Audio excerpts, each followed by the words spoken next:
Vasco Baina overbridge हो आयच्यान फुडले कांय दीस येरादारी खातीर बंद आसतलो। ह्या पुलाची पुराय वायट अवतिकाय जाल्या। ह्या खातीर ह्या पुलाच्या दुरुस्तीचे काम आयच्यान सुरू जातले। ह्या फाटभुंयेर वास्कोचे आमदार दाजी साळकारान पुलाच्या कामाची पळोवणी केली। लोकांनी कांय दीस ह्या पुला वयल्यान वचचे न्हय अशें आवाहन दाजी साळकारान केलां।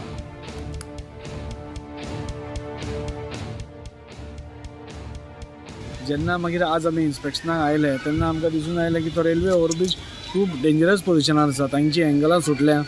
सो खंय एक्सिडंट जावचो न्ही म्हणून ते इमिडिएटली ते काम स्टार्ट करून सेव करपाक सोदताले ब्रिज। तांकां तशें पत्रूय डिविजनल हातूंतल्यान आयला।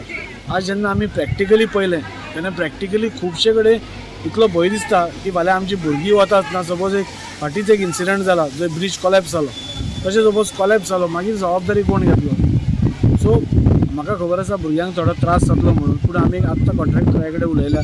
ताणें सांगलां फाल्यां सकाळीं आपूण मटेरियल आमचें येता, आपूण 4 ते 5 दिसां भितर आपूण तो रेडी करून दिता म्हणून। सो म्हाका दिसता हे 4-5 दिसां खातीर आमी भुरग्यांचो जीव धोक्यान घालपाक जायना, आनी जरी मातसो त्रास पडलो जाल्यार तो आमी काडून तांकां जाय जाल्यार बसीचो अरेंजमेंट कितें आमी करपाक जाता, पूण भुरग्यांचो जीव आमी धोक्यान घालूंक शकना। तांकां हांवें एक स्ट्रिक्टली सांगलां की ह्या नेक्स्ट विका भितर तो कंप्लीट करा म्हणून ब्रिज, आनी तो ओपन करा म्हणून। ते एग्री जाल्या, कॉन्ट्रॅक्टरा कडेन उलयल्या। सो नेक्स्ट विका भितर एग्री ओपन जातलो तो।